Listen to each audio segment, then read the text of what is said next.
बच्चों, दिवाली की बहुत बहुत शुभकामनाएं और अर्थशास्त्र में प्रयास में आपका फिर से स्वागत है। और अब हम समष्टि अर्थशास्त्र में पढ़ेंगे मुद्रा टॉपिक।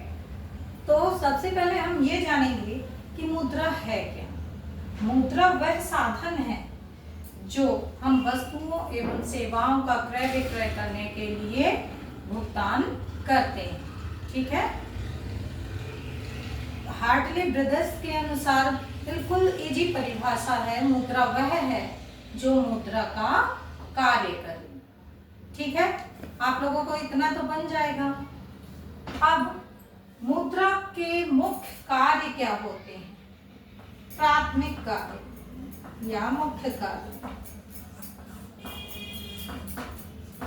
तो प्राथमिक कार्य में है पहला विनिमय का माध्यम।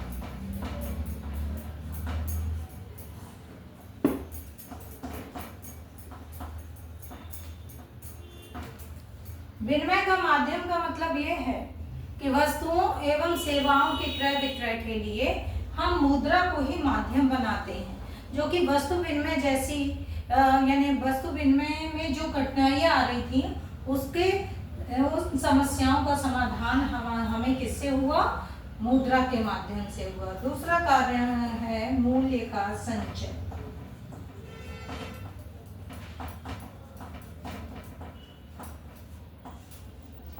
वस्तु विनिमय में हम निश्चित नहीं कर पाते थे कि हम किस तरीके से किस वस्तु का कितना मूल्य निर्धारित करें, किस वस्तु के बदले हम कितनी मात्रा आदान प्रदान करें।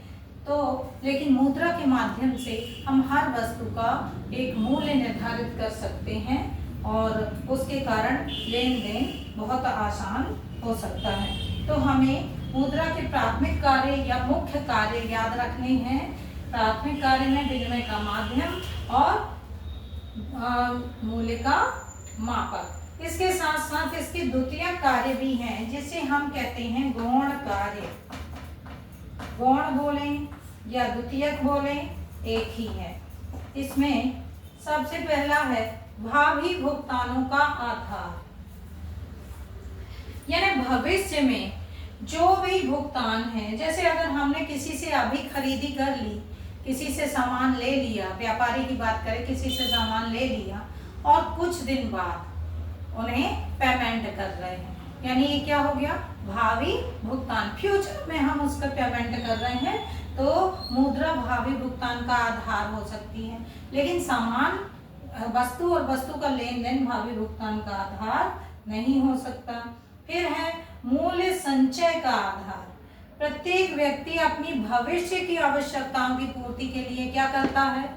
बचत करता है और पैसा इकट्ठा करके संचय करके रखता है कि आगे भविष्य में उसे कभी जरूरत पड़ेगी तो उसका उपयोग करेगा। और वस्तु विनिमय में ये संभव नहीं था। फिर है तीसरा मूल्य का हस्तांतरण। मूल्य का हस्तांतरण का मतलब ये है कि एक व्यक्ति दूसरे व्यक्ति को कोई भी वस्तु, जैसे कि अगर हम मान लो रीवा में हैं और रीवा की जमीन हमें बेचकर और इंदौर सेटल होना है, तो हम क्या करेंगे?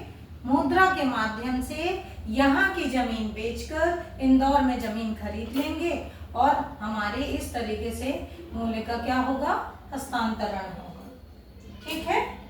एक अब हम देखेंगे इसके बाद एक अच्छी मुद्रा के क्या गुण होना चाहिए। हम किसे एक अच्छी मुद्रा कहेंगे? तो अच्छी मुद्रा के गुण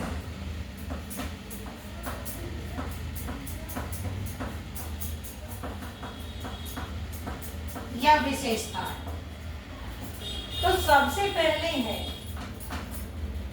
कि सुपरिचितता।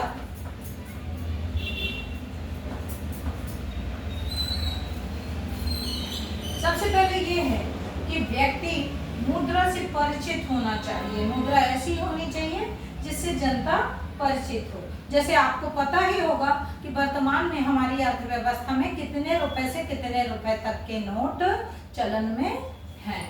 दूसरा है वहनीयता।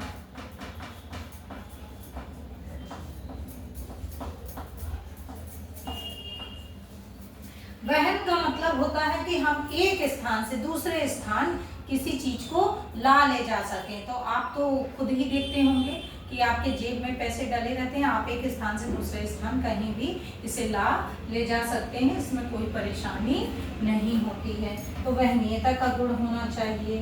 फिर तीसरा है सामान्य स्वीकृति होनी चाहिए।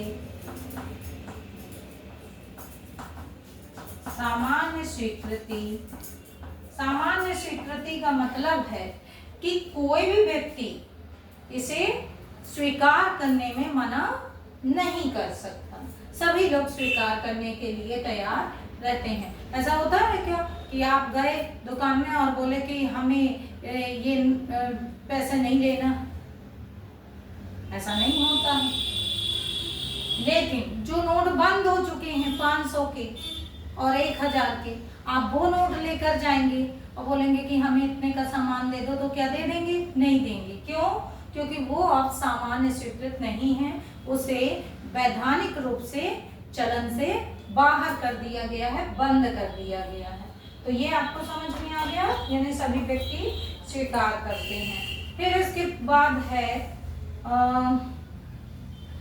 वहनीयता हो गई, टिकाऊपन होना चाहिए। मुद्रा ऐसी नहीं होना चाहिए कि तुरंत नष्ट हो जाए, 1-2 बार के यूज करने से ही नष्ट हो जाए। मुद्रा ऐसी होनी चाहिए कि वो शीघ्र नष्ट होने वाली ना हो।